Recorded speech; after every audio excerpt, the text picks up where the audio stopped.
Well, good morning, dear children. I am Ashish sir, and welcome back. Today, I am here with a new topic of English grammar and your chapter number 20, named Direct and Indirect Speech. Right? And in this lesson, we will read one by one definitions, examples, and exercises of the chapter. Right? So,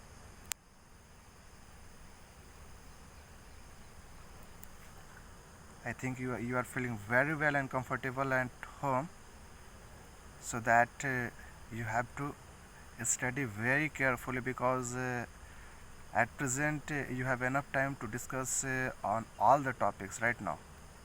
Let's begin. Firstly, you have to observe on first two sentences, right? Read these sentences. First one is look at these flowers. Rohit told Rama. Kathy said that she will be late for class, right? Before understand sentences, you should know the definition of direct and indirect speech, right?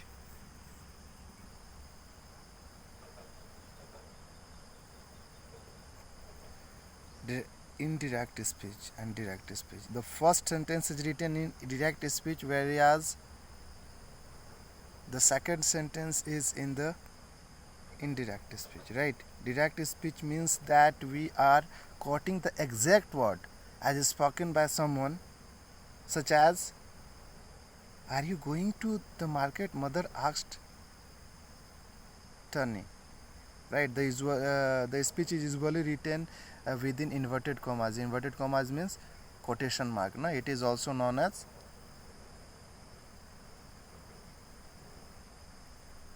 quotation mark. Dear children, ये quotation mark देखो, ये inverted comma जो double comma रहता है ना, ये इसको quotation mark बोलते हैं. अब देखो एकदम ध्यान से समझना, ये वीडियो बहुत इंपॉर्टेंट होगा आपके लिए. आप अगर ये अच्छे से स्टडी करोगे तो ये कोटेशन मार्क के अंदर क्या होता है, स्पीकर जो बोलता है ना, जो भी बोलता है, मैं आपसे जो बोल रहा हूँ, आप यही कहोगे ना कि मेरे सर ने कहा कि आज हम लोग क्या पढ़ेंगे, डायरेक्ट और इनडायरेक्ट स्पीच पढ़ेंगे. यही हमने बोला. तो आप कहीं भी जाओगे तो मेरे वर्ड में यदि बोलो कि मेरे आशीष सर ने कहा, क्या कहा भाई, कि आज हम लोग क्या पढ़ेंगे, इंग्लिश ग्रामर का एक नया चैप्टर, यानी कि इनडायरेक्ट और डायरेक्ट स्पीच पढ़ेंगे. अब हम लोग मेरे ही वर्ड में आप बोल रहे हो, मेरे बोले हुए बातों को, तो वो होगा डायरेक्ट स्पीच. यानी कि जो इन्वर्टेड कॉमा के अंदर जो मैं बोल रहा हूँ ना, या जो मैं बोला ना, जो मैं बोला उस चीज़ को इन्वर्टेड कॉमा के अंदर मैं क्या बोला, आज हम लोग इंग्लिश पढ़ेंगे. तो आज हम लोग इंग्लिश पढ़ेंगे, वो मेरा क्या हो गया, मेरा वो कोट्स हो गया है ना. तो उस चीज़ को क्या करेंगे, इन्वर्टेड कॉमा के अंदर रखेंगे. जो मैं बोल रहा हूँ यूजुअली, उसको क्या करेंगे, इन्वर्टेड कॉमा के अंदर रखेंगे. ठीक है. तो यहाँ पे मदर किससे, ये टानी से क्या पूछ रही है mother, are you going to the market. यानी मदर जो टानी से पूछी, वो सेम चीज को हम क्या कर देंगे, सेंटेंस यानी कोटेशन मार्क यानी इन्वर्टेड कॉमा के अंदर जो है वो उस स्पीच को, उस कोट्स को जो है वो स्पीकर द्वारा जो बोला गया कोट्स है, उसको हम क्या इन्वर्टेड कॉमा के अंदर रखते हैं हमेशा. और मतलब स्पीकर के ही, स्पीकर जिस तरह से बोलता है, सेम उसी स्पीच को उस तरीके से इन्वर्टेड कॉमा के अंदर हम लिख देते हैं. राइट? उसमें कोई चेंजेस नहीं होता है. क्लियर? बट इनडायरेक्ट स्पीच में ऐसा नहीं होता है. राइट? ये दो सेंटेंस आप देखो. ठीक है. Are you going to the market, mother asked टनी. We are having a picnic on Monday, Shruti said to Alia. Shruti ने आलिया क्या कहा, आलिया से क्या कहा कि we are having a picnic on Monday. Clear? यानी ये जो श्रुति का जो बोला हुआ वर्ड है ना, सेम वर्ड जो है वो इन्वर्टेड कोमा के अंदर सेम सेंटेंस हम लिख देते हैं, सेम कोट्स लिख देते हैं, सेम स्पीच लिख देते हैं. इसीलिए इसे डायरेक्ट स्पीच बोलते हैं. यानी डायरेक्ट किसके बोले हुए स्पीच को, सब्जेक्ट के बोले हुए स्पीच को डायरेक्ट उसी के वर्ड में हम क्या करते हैं, एक्सप्रेस कर देते हैं इन्वर्टेड कॉमा के अंदर. ये चीज़ तो क्लियर हो गया. राइट? यहाँ तक तो कोई डाउट नहीं होगा. इनडायरेक्ट स्पीच में देखते हैं. Indirect means the word being spoken by a person are being repeated or reported by someone else. Indirect speech is usually written without inverted comma. Inverted comma के बिना जो है indirect speech को हम लोग जनरली क्या करते हैं, लिखते हैं, राइट ना. इन्वर्टेड कॉमा को हटा देते हैं तो उसके जगह पे क्या लगाते हैं, दैट का जनरल यूज होता है. इन्वर्टेड कॉमा जो हम हटाते हैं वहाँ पे रिमूव करते हैं, उस जगह पे हम इनडायरेक्ट स्पीच में क्या लगाते हैं, दैट लगाते हैं. क्या लगाते हैं, दैट लगाते हैं, राइट. अब ध्यान से आप देखो यहाँ पे, सच एज एग्जाम्पल देखते हैं. Mehul said that he was tired, ठीक है, यहाँ दैट लग गया, ठीक है. Ritika told Amit that she was going to Kerala. अब स्पीकर के फॉर्म में एक्सप्रेस नहीं कर रहे सेंटेंस को, अपने जैसे बना करके बोल रहे. जैसे मेरे से कोई बोला, भाई मान लो कि मेरे से आप बोले कि सर मुझे डायरेक्ट और इनडायरेक्ट स्पीच पढ़ना है, ठीक है, तो आपको पढ़ना है, राइट. किसने कहा, आपने किससे कहा, मेरे से कहा, राइट. सर मुझे क्या पढ़ना है, डायरेक्ट और इनडायरेक्ट स्पीच पढ़ना है. मैं थर्ड पर्सन के पास क्या बोलूँगा, इनडायरेक्टली यही बोलूँगा ना कि उसने कहा, यानी कि आपने कहा, ठीक है. उसने कहा यानी मेरे छात्र ने, मेरे एक स्टूडेंट ने कहा, क्या कहा भाई, कि उसे यहाँ पे हमें नहीं, अभी डायरेक्ट बोल रहे हैं, उसे क्या पढ़ना है, उसे डायरेक्ट और इनडायरेक्ट स्पीच पढ़ना है. लेकिन आपके फॉर्म में यदि बोलेंगे तो उसने कहा, क्या कहा, उसने कहा, उसने कहा मुझे इनडायरेक्ट और डायरेक्ट स्पीच पढ़ना है, मुझे, नोट उसे, ठीक है. समझ में आ रहा है, ध्यान से सुनो. अगर मैं अपने अकॉर्डिंग बोलता हूँ तो यही बोलूँगा ना, राइट. इस चीज़ को एकदम समझना है. यदि आप सब्जेक्ट और इसका कम्बिनेशन आप समझ गए ना, इन्वर्टेड कॉमा के बाहर जो रहता है वो क्या कर रहा है, अंदर जो रहता है वो क्या कर रहा है, और जब इसको रिमूव करेंगे तो इनडायरेक्ट में क्या कहेगा, राइट ना. इस चीज़ को समझ गए तो आप समझ आओगे. जैसे यहाँ पे देखो तो मेहुल सैड दैट, मेहुल ने कहा, क्या कहा, कि ही वॉज टायर्ड, ठीक है. वह क्या था, थका हुआ था, वह थका था, यानी ही वॉज टायर्ड. ये जो है यहाँ पर यदि हम डायरेक्ट स्पीच में कहेंगे तो इसको क्या बोलेंगे, मेहुल सैड. अभी रूल 1 by 1 करके स्टडी करेंगे, राइट ना. अंदर रहेगा तो क्या बोलेंगे, आप बताओ. इन्वर्टेड कॉमा के अंदर क्या लिखेंगे,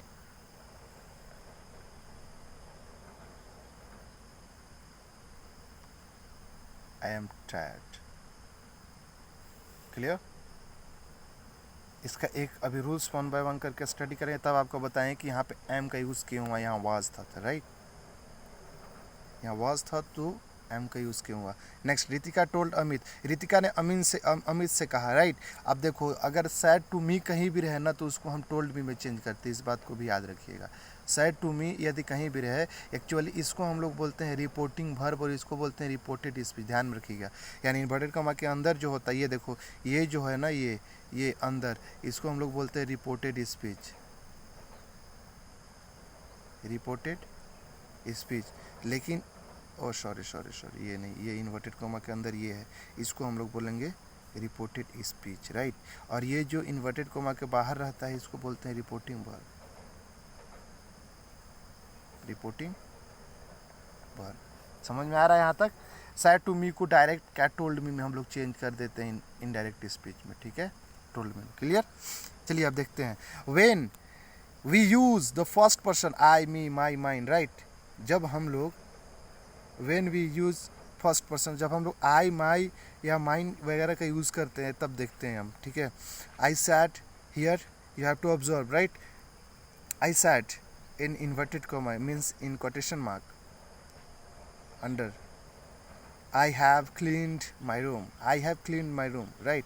He said that, I said that I had cleaned my room, right. अब देखो यहाँ ध्यान से सुनो, यदि दोनों जगह आई सब्जेक्ट है, यानी कि रिपोर्टिंग स्पीच में भी, रिपोर्टेड वर्ब में भी, रिपोर्टिंग स्पीच, रिपोर्टेड वर्ब, दोनों में आई सब्जेक्ट है, कोई चेंजेज नहीं होगा, राइट. इन्वर्टेड कॉमा को हटा के सिर्फ दैट लगा देंगे. लेकिन ध्यान रखना है, क्योंकि रिपोर्टिंग वर्ब जो है ये पास्ट टेंस में है ना, ये किस में है, ये पास्ट टेंस में. ध्यान दो तो, सैड है ना, से का सैड क्या होता है, पास्ट फॉर्म होता है. से का V2 क्या होता है, से जो है वो V1 है ना, से का V2 क्या होगा, से का V2 सैड होता है. क्या होता है, सैड. यानी सैड V2 का यूज़ किस में होता है, हमेशा पास्ट इंडिफिनिट में होता है, यानी कि पास्ट टेंस में ही होता है ना भी टू का हमेशा यूज, प्रेजेंट में और फ्यूचर में तो कहीं होता नहीं है।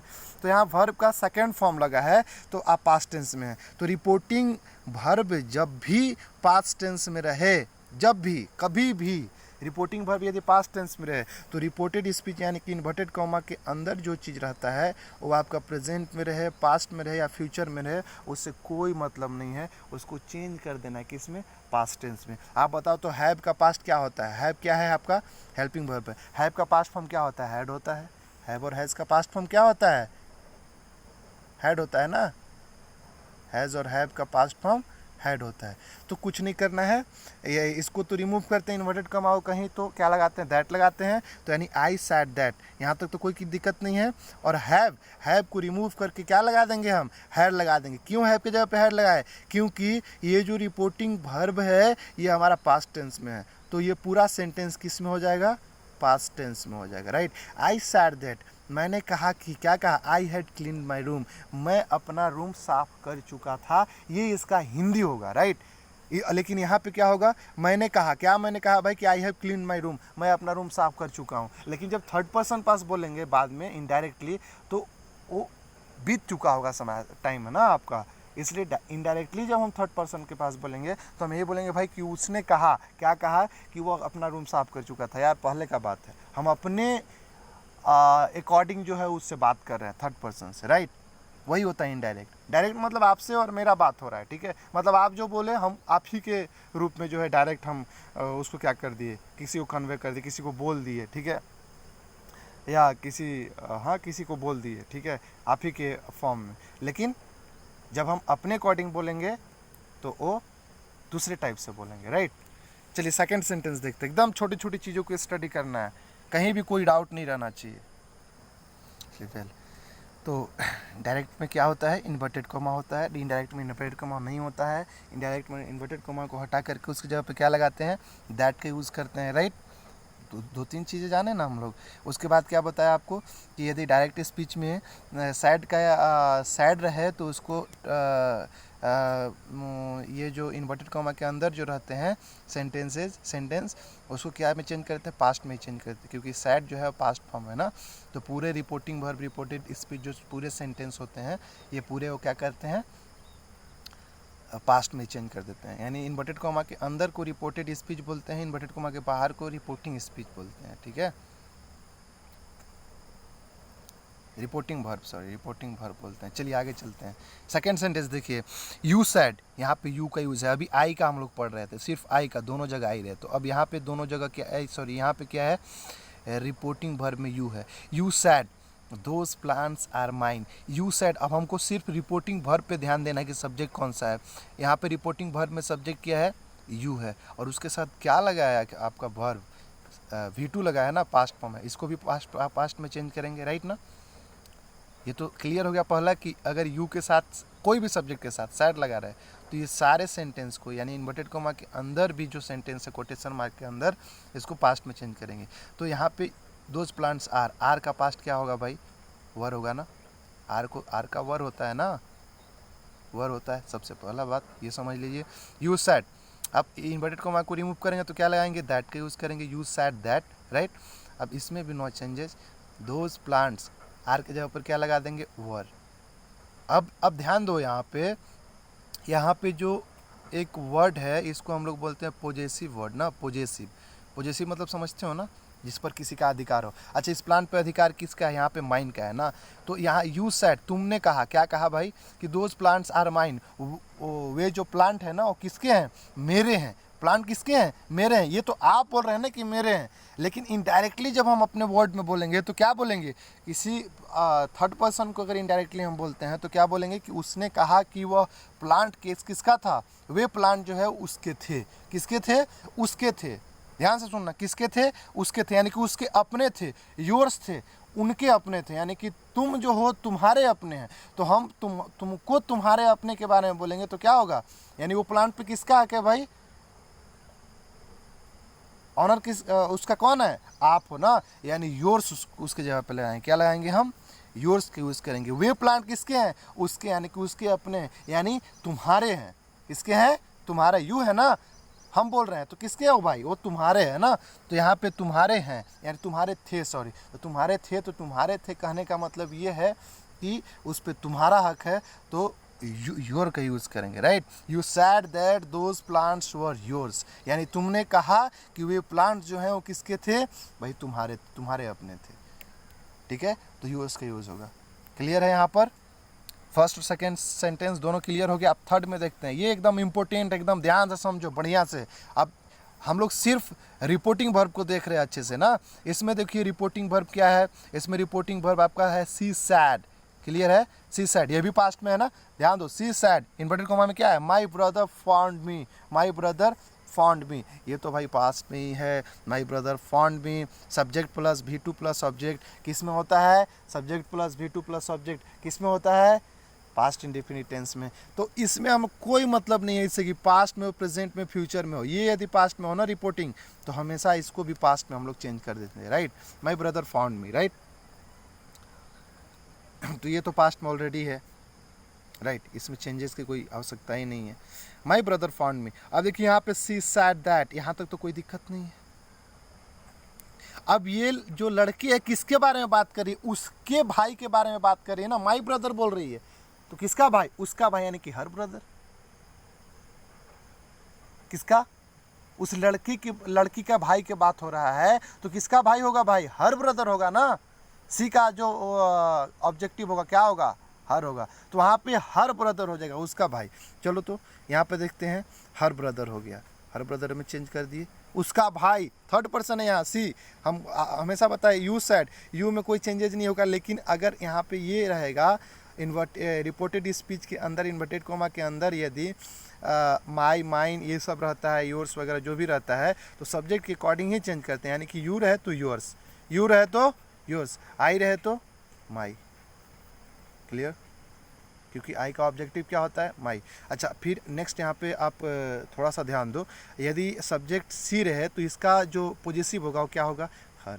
सी रहे तो हर, यानी सी का जो पॉजिटिव होता है वो क्या होता है, हर होता है। आई का जो होता है वो क्या होता है, मी होता है। सी का जो रहता है वो क्या होता है, सी का जो है वो, सी का हर सॉरी, ही का जो है वो हिज, राइट।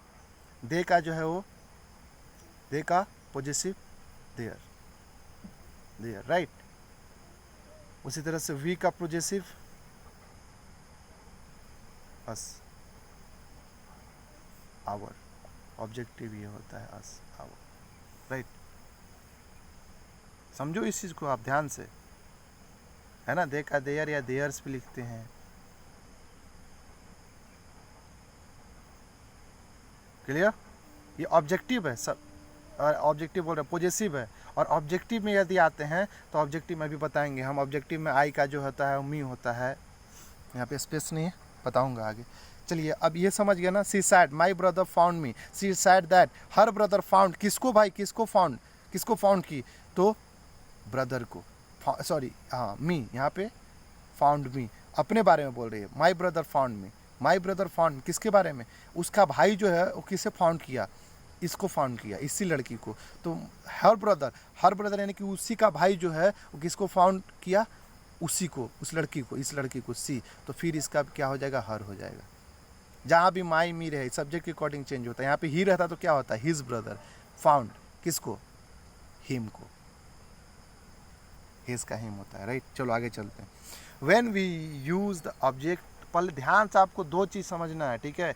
एक तो आप ऑब्जेक्ट समझो कि किसका ऑब्जेक्टिव क्या होता है, और सेकेंडरी चीज़ है कि आप पॉजेसिव समझो। पॉजेसिव वर्ड, पॉजेसिव प्रोनाउन और पॉजेसिव एडजेक्टिव के बारे में यदि आप क्लियर कर लोगे तो ये सेंटेंस आपके लिए बहुत इजी हो जाएगा, ये चैप्टर ही इजी हो जाएगा, राइट ना। फर्स्ट थिंग कि आपको इन्वर्टेड कोमा को रिमूव करके दैट में चेंज कर देना है। सेकेंड थिंग कि आपको सब्जेक्ट के अकॉर्डिंग जो है वो आपको चेंज करना है, क्या, इन्वर्टेड कोमा के अंदर का जो भी पोजीशन होता है, जो भी सब्जेक्ट होता है, जो भी ऑब्जेक्ट होता है, ठीक है, पॉजेसिव वर्ड जो भी होता है। चलिए, when we use the second person you, your, yours, जब हम लोग यू, योर्स, अभी तक हम लोग आई, मी, माई, माइन के बारे में पढ़ रहे थे। हर एक जगह पे यहाँ देखो तो यहाँ पे माई वर्ड का यूज़ हुआ है, आई, माई, ठीक है, माइन, राइट, मी, हर, ठीक है, ये सब माई से रिलेटेड सब्जेक्ट ये वर्ड को पढ़ रहे थे, राइट। यहाँ देखिए, यहाँ भी मी है, ठीक है, आई, मी, माई, माइन। तो इन्वर्टेड कॉमा के अंदर ये सारे जो वर्ड रहते हैं तो किस सब्जेक्ट में कब कैसे चेंज होते हैं, इस चीज़ को तो हम लोग स्टडी कर लिए, राइट। अब नेक्स्ट वन इज दैट कि when we use the second person you, your, yours, जब हम लोग यू, योर और योर्स को का जब यूज करते हैं तब क्या करते हैं, ठीक है। पढ़ रहे हो मन से ना, समझ में आ रहा है या नहीं, डाउट होगा तो आप पूछना, क्लियर करना। चलिए, वेरी गुड, आप समझ रहे हो, बहुत मन से स्टडी कर रहे हो, ठीक है। I am very happy and feeling glad, ठीक है। When we use the second person you, your, yours, ये सेकंड पर्सन में आते हैं नहीं। अच्छा, सेकंड पर्सन में क्यों आते हैं? क्योंकि हमेशा दूसरा आदमी का बात करते हैं। यू मतलब आप हो, तो आप या आप लोग ये दूसरा आदमी हो ना, सेकंड, आप लिसनर हो, आप सुन रहे हो, आप सेकंड पर्सन हो। मैं बोल रहा हूँ आई, आई क्या होता है? हमेशा स्पीकर होता है, बोलता है, मैं बोल रहा हूँ यहाँ ना, तो आई, आई क्या हो गया? फर्स्ट पर्सन या second person? First person. Speaker is first person, listener is second person ना, और जिसके बारे में बात किया जाए वो थर्ड पर्सन होता है, राइट। समझो पहले बात को। तो यहाँ पे यू, योर और योर्स क्या है? ये सेकंड पर्सन है। चलो अब ध्यान से देखते हैं यहाँ पे। अजय सैड टू हर, मैं आपको बताया था कि सैड टू जहाँ भी रहे उसको टोल्ड में चेंज कर देते हैं। किस में? टोल्ड में चेंज कर देते हैं। Ajay said to her you have a nice bag. Direct speech में है ये, और इनडायरेक्ट में क्या करेंगे? कुछ नहीं करेंगे, सैड टू को टोल्ड में चेंज करना है, और क्या करना है? बीच में दैट लगा देना है। इन्वर्टेड कॉमा को रिमूव किया तो क्या लगा दिए? दैट लगा दिए। तो आँख बंद करके, नहीं खोल के ही लगाना, ठीक है। आँख बंद करके या खोल के जो भी है दैट का यूज़ कर देते हैं, राइट। कोई प्रॉब्लम? फर्स्ट रूल क्लियर है ना? इन्वर्टेड कॉमा के अंदर सेंटेंस को अगर हम इन्वर्टेड कॉमा को रिमूव करते हैं तो दैट का यूज़ कर देते हैं। दैट का यूज़ यहाँ पे कर दिए, राइट। दैट लगा दिए इन्वर्टेड कॉमा को हटा करके। अब देखिए, अब देखते हैं यहाँ क्या करें। अजय सैड टू हर, यहाँ थर्ड पर्सन अजय है, क्या है? Third person. अब थर्ड पर्सन जब रहे तो उसी के अकॉर्डिंग हम चेंज कर देते हैं सब्जेक्ट के अंदर के, इन्वर्टेड कॉमा के अंदर के सब्जेक्ट को, राइट। यू है यहाँ पे, तो अजय सैड टू हर क्या कहा? That he, sorry, Ajay told her that, किसके बारे में कहा भाई? उस लड़की के बारे में कहा। क्या बोला? You have a nice bag, यानी इससे बोल रहा है कि तुम्हारे पास, तुम्हारा जो बैग है ना बहुत अच्छा है, बहुत नाइस बैग है, राइट। तो उससे बोला, यानी कि किसका बैग का बात हो रहा है? उसके बैग का, उस लड़की के बैग का बात हो रहा है। तो यानी she had a nice bag, उसके पास क्या था? अच्छा बैग था। अब हम आपको बताए थे कि सैड जहाँ भी रहे इसको भी चेंज कर देते हैं पास्ट में, यानी हैव का पास्ट क्या होता है? हैड होता है। तो इसका सब्जेक्ट जो हो सी हो गया, she had a nice bag हो गया। ये क्लियर हो गया सेंटेंस। अजय उससे कहा, क्या कहा? उस लड़की से क्या कहा? कि उसका जो बैग है बहुत नाइस है, बहुत अच्छा है, बहुत अच्छा था उसका bag, sorry, she had a nice bag, उसका बैग बहुत अच्छा था। Renu said to me, Renu ने मुझसे कहा क्या? कि I have lost my pen, मैं अपना पेन खो चुकी हूँ, right. So please give me yours, अपना वाला मुझे दे दो, राइट। अब देखो यहाँ देखते हैं, सैड टू को टोल्ड में चेंज करेंगे, इन्वर्टेड कॉमा को हटाएंगे तो दैट लगाएंगे। किसके बारे में बात हो रहा है? रेनू सैड टू मी, और रेनू ने मुझसे कहा। रेनू किससे कहा? रेनू ने मुझसे कहा। किसका? यहाँ बैग लॉस्ट किसका, सॉरी पेन लॉस्ट किसका हुआ है? रेनू का हुआ है ना। तो रेनू का जो सब्जेक्ट है वो क्या होगा? प्रोनाउन सी होगा ना। यहाँ ये अपने बारे में बात करें, यहाँ ये दूसरे के बारे में बात कर रहा था अजय, अजय उसके बारे में बात कर रहा था, इसलिए यहाँ सी हुआ, हर का सी हुआ। लेकिन यहाँ रेनू अपने बारे में बात कर रही है, तो रेनू जब अपने बारे में बात कर रही है तो अपना बैग ये खो लॉस्ट की है ना, तो किसका बैग हो गया? उसका हर बैग हो गया ना। तो सॉरी, हर पेन, यहाँ पेन अपना लॉस्ट की है ये, ठीक है। तो यहाँ Renu told me that she had lost her pen, यानी कि उसका पेन, वो अपना पेन खो चुकी थी, यानी सी हैड लॉस्ट। अब सी के साथ क्या लगेगा? पॉजेसिव हर लगेगा। आई के साथ माई लगता है, ठीक है। ऑब्जेक्टिव आई के साथ मी लगता है, लेकिन ऑब्जेक्टिव सी के साथ हर ही लगता है, सेम होता है ना। एंड आस्क्ड, उसके बाद क्या? प्लीज़ गिव मी, यहाँ पे प्लीज़ जहाँ भी रहे वहाँ पे आस्क लगा देना है ना। एंड आस्क्ड, भाई पास्ट में है तो पूरा पास्ट में चेंज कर देना है। एंड आस्क्ड, क्या क्या क्या पूछी? ये रिक्वेस्ट कर रही है ना, please give me, please asked me to give mine, ठीक है, यानी कि देने के लिए रिक्वेस्ट की ना। कौन? रेनू रिक्वेस्ट की यहाँ पे की। आशा सैड टू मी, और सैड टू मी को टोल्ड मी में चेंज कर दिया, टोल्ड मी में। Your brother is looking for you, Asha ने मुझसे कहा, क्या कहा भाई? Your brother is looking for you, तुम्हारा भाई जो है वो किसके लिए लुकिंग फॉर यू, राइट ना। तो आशा टोल्ड मी दैट माई, यहाँ पर किसका भाई, आशा टोल्ड मी, किसका भाई का बात हो रहा है, यहाँ मी का भाई का बात हो रहा है, तो मी का भाई क्या हो जाएगा, माई होगा ना। तो माई ब्रदर, अच्छा ये पास्ट में है तो इसको भी किस में चेंज करते हैं, पास्ट। तो इज का पास्ट क्या होता है, वाज। इज का पास्ट वाज ही होता है ना, वाज। तो brother was, my brother was looking for me. Clear, any doubt. चलिए आज के लिए इतना काफ़ी है। अब हम लोग नेक्स्ट क्लास में और इसको डिटेल्स में एक्सप्लेन करेंगे, राइट। और I will send you your homework and you should have to do that and send on my personal WhatsApp number 9693545170, right? Okay, thank you so much. और आप कैसे हो, घर पे कैसा फील कर रहे हो, बहुत अच्छा ना। पेरेंट्स की हर एक बात को फॉलो करना है, मैं आपको हमेशा से यही समझाते आया हूँ। और आप अपने टीचर्स के हर एक बात को भी फॉलो किया करो, क्लियर।